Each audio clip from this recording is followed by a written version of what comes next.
Hello there, thrill seekers. Hey.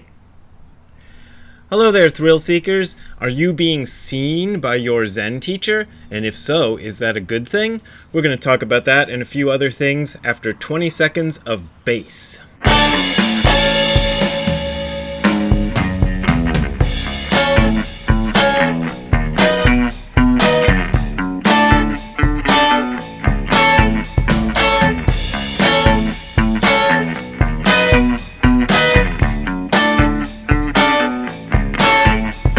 Seekers, it's me and where is he?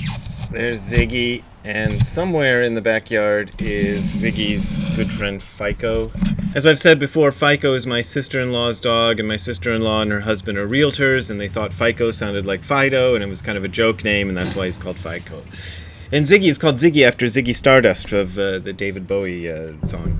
Anyway, that was a little piece of a song called You Won't See Me from the Beatles' Revolver album, one of my favorite Beatle albums of all time. No, it's not. It's from Rubber Soul Dummy. And it goes along with today's theme. Because I read a koan out of this book, Master Dogen's Shinji Shobo Genzo 301 Koan Stories, translated by Gudo Nishijima and edited by Michael Lutchford and Jeremy Pearson. And last week I read you, Book 2, number 79. This is one of those books that is divided up into 3 books. I don't know why. When Dogen compiled those koans, okay, so the deal is with this book is it's a bunch of koan stories, old Zen teaching stories that Dogen compiled when he was in China.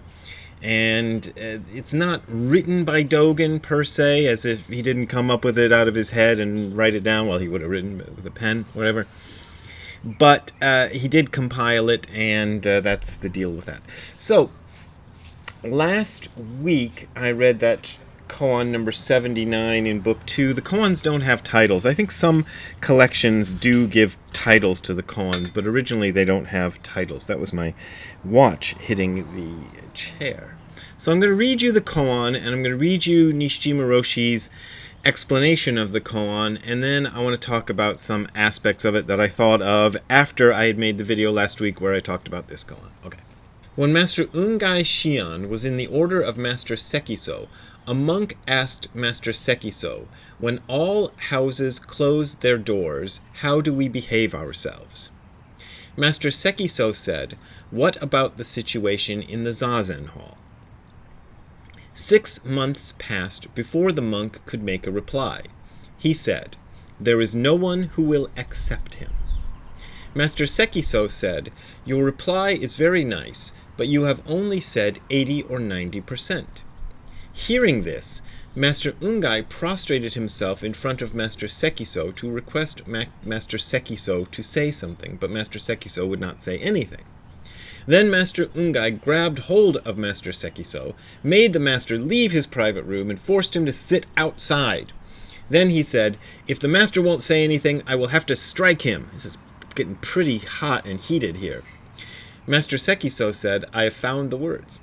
Then Master Ungai prostrated himself many times without stopping.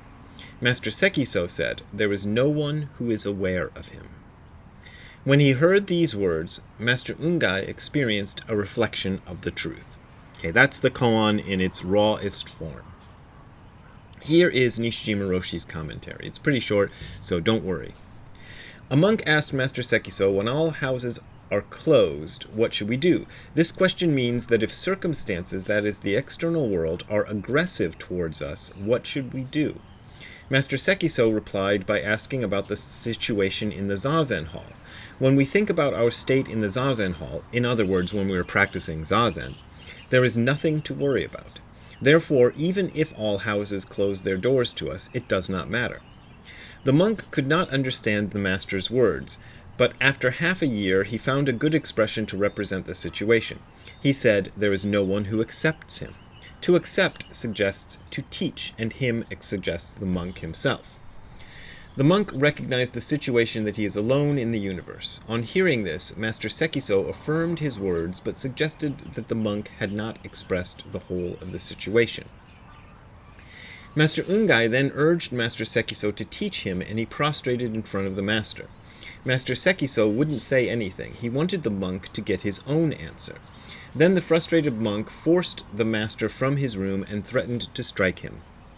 Finally, Master Sekiso expressed his idea, which was much more severe than that of Master Ungai, saying there was no one who is even aware of him. Master Sekiso's words represent the situation that everyone is alone in the universe and cannot actually be recognized by anyone. On hearing those words, Master Ungai got some kind of reflection. That is, he experienced reality directly. Now, one thing I just want to say about this koan is there's a bit of confusion about the characters, and every time I read this, it bugs me, because we seem to have a Master Ungai, Master Sekiso, and a monk, and then it's sort of the monk and Master, let's see, make sure I get this right. The monk and Master Ungai get kind of compressed into one character by the end of the koan. So I kind of just read this as Master Ungai is, for all intents and purposes, the monk, and there aren't three characters, there are just two. So, just to get the, the thing straight there. But I think there's a much more interesting thing going on, and this is why I chose to do the song You Won't See Me at the beginning of this video, which is that there is this whole kind of culture I've noticed arising in the past 10 years, 15 years, I don't know, past little while, since the 21st century began, I guess, in which people want to be seen. This is a big thing in America. I don't know if it's quite as big in Europe and the rest of the world, but in America there's this whole idea of being seen. I want to be seen, and I want everybody to see me, and I want people to acknowledge me and accept me and recognize me. So there's a whole lot of that going on in our culture right now, and if you look at the internets, you can see all kinds of people making a big case out of the fact that they weren't seen. I wasn't seen, and this is like a crime, that you weren't seen. And this koan, among other things, among various other interpretations we could give it, gets into that idea of being seen. Because at first he's asking when all houses close their doors. Now Nishijima Roshi, in his commentary, talks about that as a situation where the outside world is being aggressive to us. And I think that is one of the implications there, but I think there's even more direct implication is when the outside world doesn't care, doesn't give a poop about us. What do we do when nobody gives a crap about, what do I do when nobody gives a crap about me? And the master says, well, go sit zazen for a while and figure that out. And the student comes back 6 months later, and let's make sure I get the words right. He says, there is no one who will accept him. There's no one who can teach me. There's no one who can give me the answer. I've got to figure out the answer myself. I think this is what the monk is saying, which is a great step. And I think it's one of the most important steps we can make in our practice, is to understand that we have teachers, and that in fact, the Zen tradition says that you really do need to have a teacher. And this is something, if you want to go to my FAQ section, it's hardcorezen.info/FAQ. Everybody asks me about this whenever I bring it up. They ask me, what does it mean to say we need a teacher? I don't want to talk about that one right now because I want to get into another subject. But I do answer that question. So if you're curious, go what I say about the need for a teacher, go look at that. So, leaving that aside, you need a teacher. You need to kind of have it.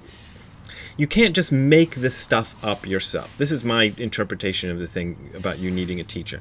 That it's so easy to go wrong when you don't have a teacher, when you have nothing to bounce things off of, when you have no mirror to look at and fix your hair. I try to fix my hair in the monitor screen of this that I'm looking at when I'm doing these videos, and it's not like a mirror. It's actually it's like a mirror shows you a backwards image, but this actually shows you the correct image. So I'm forever like parting my hair the wrong way when I do this. Anyway, whatever. But you need a mirror. You need a monitor to look at. I wouldn't know what I look like on this video without looking at a monitor. And I think that's part of the need for a teacher. But ultimately, no matter what your teacher does for you and says to you, and how much he or she guides you, you're going to have to figure things out yourself. I had this conversation online, like not a real conversation, but a conversation via email, about somebody talking about how do I teach people to turn the light around and take the backward step. And this is a quote from Dogen. Dogen says that when you're doing Zazen, you should turn the light around and take the backward step that shines the light inward. I'm not sure exactly the quote, but words to that effect. Ziggy, hold on. And I said, well, if I'm thinking about how I'm going to teach somebody else that, I don't even know what that means myself sometimes. I just take those words and I try to make them mean something, and I try to figure out how that's going to work in my life. And this is what we always have to do. And you can't just assume there's a kind of specific right answer out there that everybody has to conform to. You've got to, and so I can't teach you how to teach it. All I can do is say, these are the words given by Master Dogen. Turn the light inward and shine it. Turn the light around and shine it inward, or something. Take the backward step that turns the light around and shines it inward, something like that. Anyway, I listen to those words, I hear them, I make them mean something. And so this, I think, is the step that the monk is taking when he says there's no one who will accept him. When I looked up the word, the Chinese characters used to mean accept, when I looked them up on Google, not Google Translate, but some other translation software, it said receive. So I guess receive and accept are fairly close in meaning. So there's no one who will receive him, there's no one who will accept him, there's no one who can teach him. And then the teacher says, well, that's great, but that's not all the way. And then there's this big weird fight that happens, and he says, finally the teacher says, there's no one who is even aware of him. When I looked up the Chinese characters used that are translated as aware, I got recognize. So recognize, aware, that kind of thing. There's nobody who's like recognizing you or aware of you. You're just completely on your own. So he kind of pushed the boundary further. And one of the things I've kind of noticed in my career as a teacher of this stuff is that demand to be seen is something I've confronted a lot. Not with everybody, but with certain people. I remember one guy who was extraordinarily upset because I didn't see him. He didn't use those words, but it was basically the same thing. I had reluctantly accepted this guy as a student. I don't usually tell people I accept you as a student because I think there's a whole lot of baggage that goes along with that, and I'd rather have just people come and practice with me, and we'll practice together, and you can kind of recognize that I'm somebody who's practiced more than you probably, and that I have this this little piece of paper I got from Nishijima Roshi that makes me an official teacher. But still, I don't say you are my student. I really don't like to do that, but this guy really begged me to do that, so I did it. And then a month or so goes by, and I haven't seen the guy for a while, and he shows up in a different context. The last time I'd seen him, I think, was at some kind of Zen thing of some sort, like a specific Zen thing. And then I was in a movie with my friend Piruz directs movies, Piruz Kalea, and we were showing the movie somewhere, and this guy shows up at the screening of the movie. Which to me, I always have trouble with that. If I see people in the wrong context, then I have a hard time remembering who they are and their whole story, especially if it's not somebody who I'm really close with. So I was kind of like, oh yeah, that guy, I know that guy, but I'm not sure who he is, even though, a month or two before I'd said I accept him as my student. So I got really upset that I didn't recognize him. And there was this, when I was I was still doing my blog regularly at the time, and I wrote about something that he had said in the blog. But the reason I wrote about something that this guy had said is because I'd heard it from a dozen or 2 dozen. I'd heard it from a lot of people before. I really wish I could remember, but I can't. But it was something a lot of people have brought up to me. And so this guy happened to be kind of the latest guy who brought it up to me. And I mentioned it in the blog, but I was very careful in the blog to not single out this guy, to just say I heard this from a person who came to my retreat and it was blah, blah, blah. And then I did a whole blog piece on it. And this guy popped into the comment section just livid that I had publicly embarrassed him and that I was a phony teacher and he would never study with me again and blah, blah, blah, blah, blah, blah, blah. And it got on and I never heard from the guy again. The comment's probably still up there if you can find it. I don't usually remove comments, but I did close the comments section sometime after that because I kept getting these weirdo comments like that. But it's probably still up there on the internet, preserved forever. Anyway, point is, he wanted to be seen, he wanted to be recognized, and I wasn't seeing him and I wasn't recognizing him. And my experience with my own teachers was, with my first teacher, I was quite close. The teacher I had in Ohio, the American teacher. And in fact, I lived in the same house with him for, was it a year? Was it 2 years? I can't remember. It was at least a year, maybe 2 years. We lived in the same house. He lived downstairs, I lived upstairs. It was kind of a semi-formal Zen house, but actually at the time that I was living there, I think I was the only person who was going to the Zazen things, and the other 2 or 3 people who lived there weren't. So yeah, there you go. Anyway, so we were quite close, and so he definitely saw me. He knew who I was. He knew a lot of my quirks and stuff. I think he drove me to the hospital once when I was having a kidney stone attack. I mean, he drove me to the hospital once. I can't remember if it was kidney stones or something else. So we knew each other. We were pretty close. So yeah, that was more, he saw me because we were, besides being Zen teacher and Zen student, we were kind of friends, on the side. Now, when it came to Nishijima Roshi, it was a different sort of thing because he was much older. We did not live together. I never did monastic practice with Nishijima Roshi. I did a lot of retreats and things. I showed up at pretty much every talk he gave for 10 or 15 years. I don't remember how long. For quite a while, I was there a lot. So we probably saw each other once a week for an hour. And occasionally I'd ask questions, and occasionally I'd go up and have private meetings with him. So he kind of got to know who I was. But there was always this distance. And the thing is, he did see me in the sense that he knew kind of who I was. He knew that I was an aspiring writer and that I worked for a company that made Ultraman and stuff like that. He knew the kind of basic factoids about me. But he wasn't that interested in those things. And that was kind of, when I used to have meetings with him one-on-one, it was a bit frustrating at first until I got the hang of what we were doing in those one-to-one meetings. Because I would tell him a lot of personal stuff about me, and I was kind of, opening myself up and telling him, all sorts of, things about my family history and this blah, blah, blah, and all this stuff. And what I found when he was talking to me is he often kind of just ignored that stuff.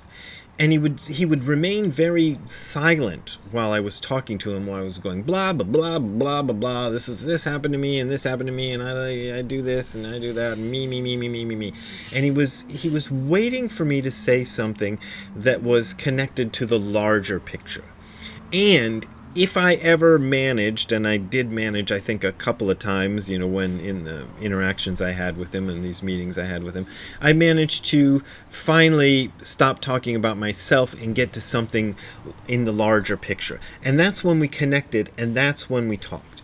So the self that Dogen often talks about, Jiko, I've done videos on this, but he uses a word Jiko, which is just a standard Japanese word for me, myself, and I, just myself. But when Dogen uses it, he's talking about self in a much larger sense. He uses several different words, but mostly the word ware, when he wants to talk about this kind of individual personal self that has a backstory.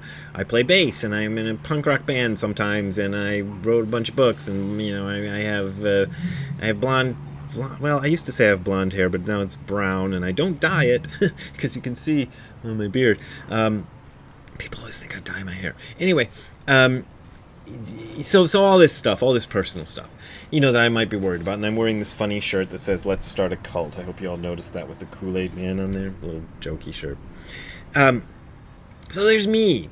That's ware. That's the small self. That's the little self. And it is, in some ways, it is identical to this big Jiko self. But in other ways, it's much, much smaller. It's this kind of tiny reflection of it. It's not the big self. And what your teacher wants to connect with, if she or he is a good Zen teacher, is that bigger self. So if you find yourself in a situation where you feel you're not being seen by your Zen teacher, well, there could be a lot of things going on. I mean, there is that sort of phenomenon of the teacher who's just too full of himself, who's just too busy to notice his students, and I don't like that. But beyond that, if that's not the case, then, and you've got a sincere teacher who's not just too full of himself to notice you, what you're probably going to find is you get a little bit of recognition, you get a little bit of being seen from your teacher, but not a lot, because that's not the point of the exercise. The point of the exercise is to get beyond and outside of that thing that wants to be seen. Because when people say, I want to be seen, they want, it seems like this kind of, almost like, I want my daddy to see me, I don't know, do the twist, whatever, I don't know, whatever kids do, and they're like, look at me, daddy, I'm doing the thing. It seems to me to be that sort of thing. And, when you're a little child, okay, we can accept that. But in the Zen teaching relationship, we're trying to get beyond that. So my main point is, don't worry too much about being seen by your Zen teacher. There you go. Could have said that right at the beginning and saved you 20 minutes, but I didn't. So there you go. All right. If I'm going to announce my September European tour will be at the end of this video. There'll be an announcement about that. So stay tuned if you want to know where I'm going to be in Europe in September. But before that, I'm going to tell you that if you want to donate to me, it's the way I keep afloat and keep paying for Ziggy's Farmer's Dog food. You can go to the URL that you're about to see on the screen below, or you're about to hear if you're listening to the audio version, which is hardcorezen.info/donate. That is hardcorezen.info/donate. That's where you'll find my PayPal and Patreon links, and those are my main way of making a living, and I appreciate your support. But as always, you don't got to support me if you don't want to support me. All right, we will see you next time. Have a good time all the time. Bye. All right, there they are. There's FICO on the left and Ziggy on the right, and sometimes collectively we call them the Fry Guys. All right, Fry Guys, do you want to go back inside and edit the video? All right, we can do that. It's a little hot out here. Okay, let's do that. September 11th through 14th, I'll be leading a retreat in Finland. For info on that, write to kajozendo@gmail.com. September 17th through 21st, I'll be leading a retreat at Benediktushof Retreat Center in Bavaria in Germany. For info on that, write to info@benediktushof-holzkirchen.de. September 25th, I will be giving a talk in Devon in the UK, and for info on that, write to Anshin, ANSHIN, @sotozen.uk. And September 27th through 30th, I'll be leading a retreat in Hebden Bridge, also in the UK. For info on that, write to hebdenzen@gmail.com. See you there.